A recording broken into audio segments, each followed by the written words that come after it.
పేరు సుబ్బారావు సార్. మరి ఏం చేస్తుంటారు? వ్యవసాయం చేస్తారు. సరే, రాష్ట్రంలో చంద్రబాబు గారి పరిపాలన ఎలా ఉందంటారు? చంద్రబాబు గారి పర్యావరణ కూడా చాలా బాగుంది సార్. ప్రాజెక్టులు కానీ మామూలుగా అమరావతి కానీ డ్వాక్రా మహిళలకి పసుపు కుంకుమ కానీ రైతులకి మామూలుగా సుగుణ పథకం కింద డబ్బులు వేస్తాం కానీ ఆయన పరిపాలన కూడా చాలా బాగుంది సార్. ఈసారి చంద్రబాబు గారు అధికారంలోకి వచ్చే అవకాశం ఎంతవరకు ఉందంటారు? చంద్రబాబు గారికి వెళ్తారు సార్. చంద్రబాబు గారిని ఓడించడానికి ప్రధానంగా ఈసారి కేసీఆర్ గారు ఆంధ్ర రాజకీయాల్లో వేలు పెట్టడం అనేది జరుగుతుందని అంటున్నారు కదా. దానివల్ల చంద్రబాబు గారికి కానీ తెలుగుదేశానికి కానీ నష్టం ఉందని ఏమి నట్టు ఉండదు సార్.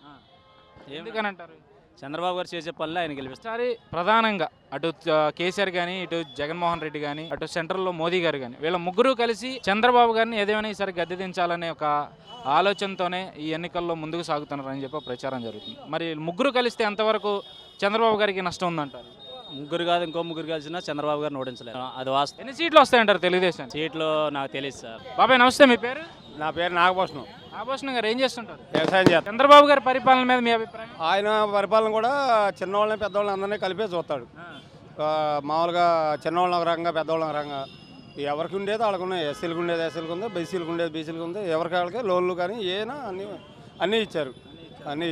కాలువలో గట్ట అన్నీ బాగానే చేస్తున్నారు.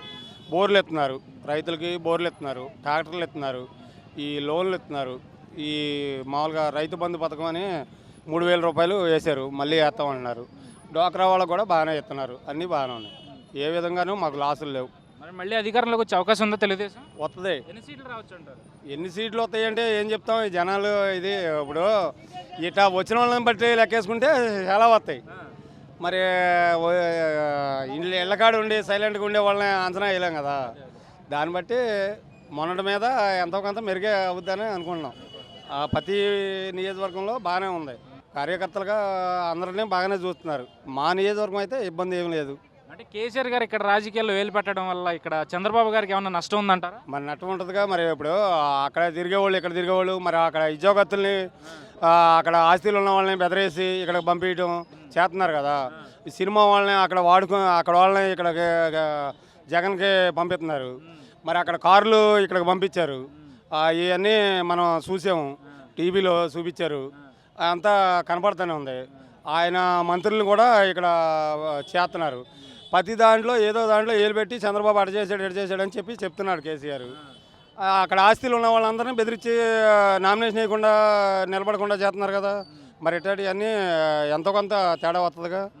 ఇప్పుడు అక్కడ ఉద్యోగాలు చేసే వాళ్ళని బెదరేస్తున్నారు. మరి వాళ్ళు ఏమని చెప్తున్నారు. ఊళ్ళో ఏమైనా తెలిసిన వాళ్ళు ఉన్న వాళ్ళ వాళ్ళు ఆకర్షిస్తున్నారు. మరి పక్క రాష్ట్రం అయినప్పుడు బంధుత్వాలు గట్ట వ్యాపారాలు గట్ట ఉన్నాయి కదా, అవన్నీ పోతున్నాయి. అట్టా కొంతమందికి దెబ్బ అవుద్ది. అంటే ప్రధానంగా చంద్రబాబు గారిని ఓడించడం కోసమే అటు మోదీ గారు కానీ ఇటు జగన్మోహన్ రెడ్డి గారు కానీ కేసీఆర్ గారు కానీ ముగ్గురు కలిసి రాష్ట్ర పొత్తుతో ఈ ఎన్నికల్లో వస్తున్నారు అంటున్నారు. దానివల్ల మరి చంద్రబాబు గారికి ఓడిపోయే అవకాశాలు ఎంతవరకు ఉన్నాయి అనుకుంటున్నారు? చంద్రబాబు ఇప్పుడు జగన్ అంటే ఆయన పార్టీ ఆయన చూసుకుంటున్నాడు. ఆయన ఇప్పుడు కేసీఆర్ కోసమో లేకపోతే ఇది కాదు కదా. పార్టీ అన్నాక ఎవరికైనా ఇది ఉంటుంది. ఇప్పుడు నేను గెలవాలని నాకు ఉంటుంది, మీరు గెలవాలని మీకు ఉంటుంది. అట్టా జగన్ వరకు అట్టా అది వాళ్ళిద్దరూ సపోర్ట్ చేస్తున్నారు.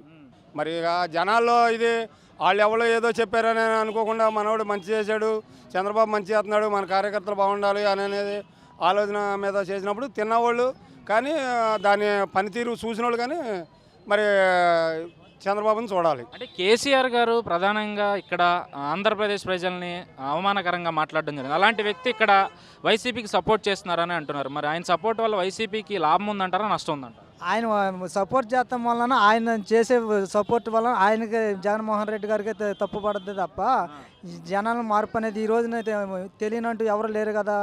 టీవీలో చూస్తున్నారు, వార్తలుగా చూస్తున్నారు, వాట్సాప్లో చూస్తున్నారు, అన్ని రకాలుగా చూస్తున్నారు. అట్లా అని చెప్పని జనం మోసపోరు కదా. ఆయన ఏదో ఇక్కడ ఆంధ్రాలో చంద్రబాబు గారిని ఏదో చేపిద్దారని చెప్పని ఉద్దేశంతో ఇచ్చేసిన వాళ్ళ వల్లేం కాదు సార్. సార్ నమస్తే, మీ పేరు? మా పేరు ఆనందరావు అండి. చంద్రబాబు నాయుడు ఇచ్చే పింఛన్ల వల్ల మాకు కాస్తంత బిళ్ళలకి పనిచేస్తుంది. వారిచ్చే ఉపాధి రూపేణంగా కూడా మాకు ఆహారంగా కూలి పని దొరుకుతుంది. అన్ని రకాలు కూడా వారికి ఇళ్ళు లేని వారికి ఇళ్ళు కల్పించాలి అనే కుతూహలం చేత ఆనాడు నుంచి ఈనాడు రామారావు గారు 82లోనే స్థాపించాడు. మరి మనడా రంగారావు గారు కూడా అప్పటి నుంచి కూడా కాలనీళ్ళు అనేది మాకు తెలియబడ్డది. తర్వాత రేషన్ అనేది మాకు తెలియదండి. వారు చంద్రబాబు నాయుడు వచ్చిన తర్వాత మరి అందరికి కూడా 100% మరి ఉపాధి రూపేణంగా కానీ పింఛన్ రూపేణంగా కానీ ఇటు తిరిగి ఇళ్ల స్థలాల నిమిత్తంగా కానీ అన్ని రకాలకు కూడా వెళ్తూ ఉన్నది అని చెప్పడానికి నోరు రాదు. నోరు వచ్చి చెప్పిన వాళ్ళకి ఇంకా అది ఎంతకాలమైనా వాళ్ళకే తప్ప 199 కూడా చంద్రబాబు నాయుడు ప్రభుత్వం బాగుంది. మరి ఆయన ఉన్న మట్టిగా ఇక్కడ ఎమ్మెల్యేలందరూ కూడా మా ప్రజలందరికీ కూడా కన్నబిడ్డలాగే చూసుకున్నారే తప్ప ఇంచెత్తు ఏ మూలం చూసినా సరే ఏ పొరపాటు లేదు. బాగా మాకు ఇంకా చూస్తారు, ఇంకా కల్పిస్తారు. ఇదే ప్రభుత్వం ఎప్పుడూ కూడా నాకు ఓటు రావటం 82లో తెలుగుదేశం, ఆనాడు నుంచి ఈనాడు వరకు కూడా ఇంకా నా కంఠంలో ఊపినంత వరకు కూడా ఇంకా ఈ ప్రభుత్వం ఇలాగే కొనసాగుతుంది తప్ప ఏదో ఈనాడు వచ్చి కొత్తగా చిన్న ప్రభుత్వాలు, చిన్న పార్టీలు, చిన్న వ్యవహారాలు ఎన్ని వచ్చినా సరే ఇది మట్టికి ఆంధ్ర ప్రభుత్వం, ఇది తెలుగు బిడ్డ, ఇది తెలుగు గడ్డ అని ఆనాడే ఎన్టీ రామారావు గారు చెప్పడం జరిగింది. ఈ తెలుగు బిడ్డలందరూ కూడా దానికే కంకణం కట్టి ఇవాళ చూస్తుంటే అంతా పసుపు వైకుంఠమే తప్ప పచ్చదనం అనేది ఎక్కడ కూడా ఇది కనిపించదు. 199% ఇవాళ 30 నుంచి 40 ఓట్ల మెజార్టీతో ఇవాళ చింతమనేని ప్రభాకర్ గారు రావటం ఖాయం అని నా మనస్ఫూర్తిగా మీకు వందనాలు తెలుపు. అంటే చూసుకుంటే చంద్రబాబు నాయుడు గారిని ఓడించడమే ప్రధాన లక్ష్యంగా పెట్టుకుని అటు సెంటర్లో మోదీ గారు కానీ, పక్క రాష్ట్రంలో ఉన్న కేసీఆర్ గారు కానీ, ఇక్కడున్న ప్రతిపక్ష నాయకుడు జగన్మోహన్ రెడ్డి గారు కానీ రహస్య పొత్తులో భాగంగా ఈ ఎన్నికల్లో ముందుకు వెళ్ళబోతున్నారు. ఒక వ్యూహ రచన అయితే రచించారని చెప్పి అంటున్నారు. మరి వీళ్ళ ముగ్గురు వల్ల తెలుగుదేశానికి కానీ చంద్రబాబు గారికి కానీ నష్టం ఉందంటారు? అసలు ఇంచెత్తు నష్టం లేదు. ఇవాళ రావణాసురుడు తన చేతులు తన నెత్తి మీద పెట్టుకున్నట్టుగా ఇవాళ మోడీ గారు మాట తప్పారు. ఆనాడు చంద్రబాబు నాయుడు ఆనాడేంటి ఈనాడేంటి ఏదో చేస్తాను. ఇవాళ మరి కేసీఆర్ గారు ప్రభుత్వం ఇడిపోయింది, మన ఆంధ్ర ఇడిపోయింది, తెలంగాణ వేరు ఆంధ్ర వేరు అనే దానికోసం ఆనాడు కాస్తంత మోడీ గారు సపోర్ట్ చేసుకుని రావటం జరిగింది. కానీ మోడీ గారు కూడా పెద్ద తిరుపతిలో వాడారు. తప్పనిసరి నేను ఉన్నంత వరకు మీకు ఎన్నంటే ఉంటాను, అన్నీ నేను నెరవేరుస్తాను, మీరు రాజధాని కానీ ఏ లోటు లేకుండా చేస్తానని ఆనాడు వాగ్దానం చేశాడు. ఎవరో మోడీ గారు చేసిన తర్వాత ఇవాళ మాటలే కనపడ్డాయి కానీ శాతలు లేవు. ఆ శాతలు లేవు అనే సంగతి అందరూ కూడా ఇవాళ టీవీలు వచ్చినాయి, సెల్లు వచ్చినాయి, అన్ని రకాలు కూడా ఇంత పిల్లోడితో సహా ఎవరు ఏ రూపాయనంగా మాటలు కనపడుతున్నాయి తప్ప శాతలు లేవు. రావణాసురుడు ఎలా అయితే నెత్తి మీద పెట్టుకున్నాడో ఇవాళ మోడీ గారు కూడా ఆయన మాట ఆయనకే ఎదురొచ్చింది. కానీ ఈ ప్రభుత్వం ఎప్పుడు కూడా వెనక ఆడదు, ఎదురు లేదు. ఏకాగ్రతంగా ఎప్పుడు కూడా చంద్రబాబు నాయుడు వస్తారు ఇలాగా కనీసం లేదంటే 5 పార్లు దాకా, అంటే 25 సంవత్సరాల దాకా వారు ఏకదాటిగా కంట్రోల్ ఊపినంత వరకు ఈ తెలుగుదేశం వస్తానే ఉంటుంది. ఆయన ఏంటంటూ మేము ఉంటానే ఉంటాం. చూసుకుంటే కేసీఆర్ గారు ప్రధానంగా ఆంధ్ర వాళ్ళని ఆంధ్ర ద్రోహులు అనడం, లేకపోతే ఇక్కడ బిర్యానీలు పేడతో పోల్చడం, అయితే ఆంధ్ర వాళ్ళ కుక్కలు అని ఒక పరుష పదజాలం వాడడం జరిగింది. అలాంటి వ్యక్తి ఇక్కడ వైసీపీకి సపోర్ట్ చేస్తున్నారు అని అంటున్నారు. మరి వైసీపీకి ఆయన సపోర్ట్ వల్ల లాభం ఉందంటారా నష్టం ఉందా? అంటే రాజకీయం అనేది 4 పర్యాంతాలుగా ఉంటుంది. ఎటు అవకాశం ఉంటే అటు వాల్తీగా మాట్లాడతారే తప్ప మనసు కేసీఆర్ గారు ఇవాళ చంద్రబాబు నాయుడు వచ్చారనుకోండి, చంద్రబాబు నాయుడు రూపేణంగానే మాట్లాడతారు. ఇవాళ తనకు తానే ఒకప్పుడు తెలంగాణ లేదు, చాలాసార్లు వెనకబడ్డది, తర్వాత మనకు వచ్చిందని మెప్పు కోసం పనులు చేపించినమాట వాస్తవం. చేశారు. ఇవాళ 99 సీట్లు ఆయనకే వచ్చినాయి అని నేనే మహారాజును అనే మాట చెప్పుకోవచ్చు, తప్పులేదు. కానీ వాళ్ళు చంద్రబాబు నాయుడు వస్తే మటుకి చంద్రబాబు నాయుడు మాటల్లోనే ఉంటారే తప్ప ఇంకా అవతల బాధపడతారేమని మాటలుగా మొప్పింతాడే తప్ప శాతంలో మటుకి చంద్రబాబు దాటి కేసీఆర్ గారు ఎప్పుడు ఎక్కడ ఎల్లరని నా మనస్ఫూర్తిగా చెప్తాను. చివరి రాష్ట్రంలో తెలుగుదేశానికి ఎన్ని సీట్లు వచ్చే అవకాశం ఉందని మీరు అనుకుంటారు? తప్పనిసరి ఇప్పుడు ఎన్ని సీట్లు అసెంబ్లీలో నమోదవుతాయో ఇప్పుడు 100కి 50 పైనే. ఇప్పుడు 70 ఉన్నాయో మరి 150 ఉన్నాయో మనకు తెలియదు. అవునా, 175 ఉన్నాయి. 155 సీట్లు కన్ఫర్మ్గా మాయే వస్తాయని మాకు అంత నమ్మకం. ఈ డ్రెస్ కానీ, ఈ మాట కానీ, ఈ ముద్ద కానీ, ఆయన ఇచ్చే ఉపాధి రూపేణంగా ఈ బిళ్ళ కానీ ఉన్నంత వరకు మేము ఇలాగే మాట్లాడతాం, ఇలాగే చేస్తాం, ఇలాగే వస్తాం. ఆయన శాస్త్రవంతంగా తప్పనిసరి 155 సీట్లు ఆయనయే. నమస్తే, మీ పేరు? లక్ష్మణరావు గారు ఏం చేస్తుంటారు? వ్యవసాయ పనులు. ఇప్పుడు రాష్ట్రంలో ఉన్న తెలుగుదేశం ప్రభుత్వం పనితీరు మీద మీ అభిప్రాయం? తెలుగుదేశం ప్రభుత్వం ఏంటంటే 16,000 లోటు బడ్జెట్ ఉన్న రాష్ట్రాన్ని ఈ రోజు ఏకపక్షంగా చంద్రబాబు నాయుడు తీర్చిదిద్దినాడంటే, లోటు లేకుండా ప్రజానీకానికి తీర్చినాడంటే హ్యాండ్షాప్ చంద్రబాబు నాయుడు గారికి హ్యాండ్షాప్. అటువంటి నాయకుడు మళ్ళీ గెలవాలి, మళ్ళీ రావాలి. ఫ్యూచర్ లో ఆ నాయకుడు ఉంటే తప్ప ఈ రాష్ట్రం అభివృద్ధి సంక్షేమ పథకాలు కానీ అభివృద్ధి కానీ ఇంకా ముందుకు పోద్దని మేము నమ్ముతున్నాం. అంటే చూసుకుంటే అటు రాష్ట్ర ప్రభుత్వ సహకారంతో మీ ఎమ్మెల్యే గారి పనితీరు ఎలా ఉంది అనుకుంటున్నాం? మా ఎమ్మెల్యే గారు ప్రభాకర్ గారు అంటే అభివృద్ధి, అభివృద్ధి అంటే ప్రభాకర్ గారు. అందులో ఈ చంటి పిల్లోడిని అడిగినా, మనకైతే ఎమ్మెల్యే గారి ఫోన్ నెంబర్ మనకు తెలియదు, కానీ చంటి పిల్లోడిని అడిగినా ఎమ్మెల్యే గారి ఫోన్ నెంబర్ ఇమ్మంటే ప్రతి బుక్ మీద ఉంటుందండి.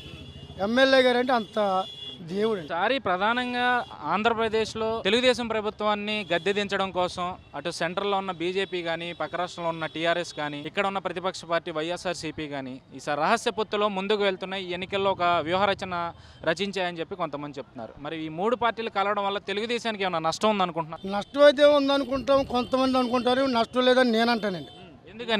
ఎందుకనంటే మూడు పార్టీలు అంటే కేసీఆర్ గారు ఉమ్మడి రాష్ట్రంగా ఉన్నప్పుడు కావాలని తెలంగాణ తీసుకున్నప్పుడు మనకి ఏమీ లేకుండా ఉన్నా మన మీద దాడి చేయడం అనేది కేసీఆర్ గారికి మంచి పద్ధతి కాదని. నరేంద్ర మోడీ గారు మాకు ఇవ్వాల్సింది విభజన చట్టంలో ఉన్న హామీలు ఇవ్వకుండా పోలవరానికి అడ్డుపడతారు, ఇటు అమరావతికి అడ్డుపడతారు, అన్నిటికి అడ్డుపడతారు. ఇచ్చేది ఇవ్వకోకుండా వీళ్ళు చేసేది దుర్మార్గం ప్రభుత్వ పాలన నరేంద్ర మోడీ గారి త్వరలోనే ఈ ఆంధ్రప్రదేశ్ ప్రజలు బుద్ధి చెప్తారు. అది ఆయనకి రాసి పెట్టుకుని ఉందని కూడా నేను చెప్తాను.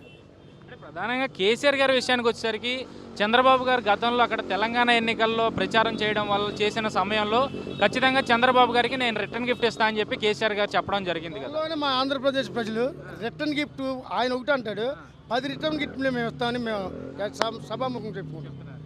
అంటే కేసీఆర్ గారి సపోర్ట్ వల్ల ఇక్కడ వైసీపీకి ఎంతవరకు నష్టం ఉందంటారు, లాభం ఉందంటారు?